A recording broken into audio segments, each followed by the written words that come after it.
បាទជំរាបសួរពុកម៉ែបងប្អូនទាំងអស់គ្នាបាទនេះជាសកម្មភាពក្រុមជាងដៃភ្នំពេញខ្ញុំកំពុងតែដំឡើងពីដានចុះជួនបងស្រីនៅខាងមុខពេទ្យរស៊ីផងដែរបាទអរគុណបងស្រីមែនទែនគាត់ពេញចិត្តលើសេវាកម្មខាងជាងដៃភ្នំពេញខ្ញុំបាទឲ្យតែមានការងារគាត់តែងតែហៅក្រុមការងារយើងខ្ញុំមើលធ្វើជូនគាត់ផងដែរបាទអរគុណបងស្រីមែនទែនដែលគាត់ជឿជាក់លើសេវាកម្មយើងខ្ញុំបាទមិនថាការងារដៃការងារដំបូលគាត់តែងតែហៅក្រុមការងារខ្ញុំបាទសម្រាប់ពុកម៉ែបងប្អូនទាំងគ្នាបើមានតម្រូវការផ្សេងៗចង់សាងសង់ផ្ទះកែលម្អផ្ទះបាទមិនថាសាងសង់ឃ្លាំងបាទក្រុមការងារខ្ញុំមានជាងគ្រប់ផ្នែកតម្រងបាទអញ្ចឹងពុកម៉ែបងប្អូនទាំងគ្នាអាចជឿជាក់លើសេវាកម្មខាងជាងដៃភ្នំពេញខ្ញុំបានលំចោលគ្រប់យ៉ាងធ្លាប់មានរួមគ្នា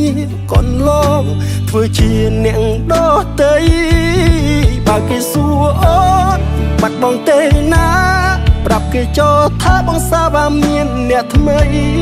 បងអាក្រក់មិនសមនោះល្អដូចថ្លៃគេជប់សង្ស័យដេញដល់ទៀតហើយនៅពេលគ្មានបងអូនលែងធុញទ្រារមនុស្សគួរឲ្យស្អប់អ្នកនេះមិនរំខានទៀតឡើយសំខាន់ការចាក់ចេញបងអាចធ្វើឲ្យអូនរីករាយនឹងមានអារម្មណ៍ល្អវិញ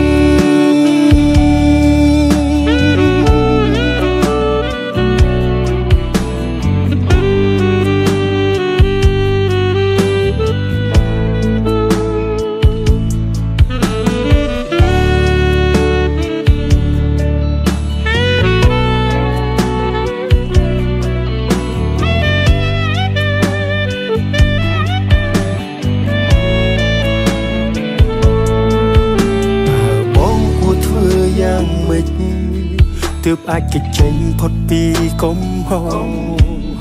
បងដឹងអូនលែងចង់ស្មោះបងតែងខុសក្នុងកែវភ្នែកអូជ្រឹងយកការចាកចេញចង់បំពេញបំណងលំចោលគ្រប់យ៉ាងធ្លាប់មានរួមគ្នាកន្លងធ្វើជាអ្នកដទៃបើគេសួរអូនបាត់បងទេណាប្រាប់គេចោលថាបងសាវ៉ាមានអ្នកថ្មីបងអាក្រក់មិនសមនោះល្អដូចថ្លៃ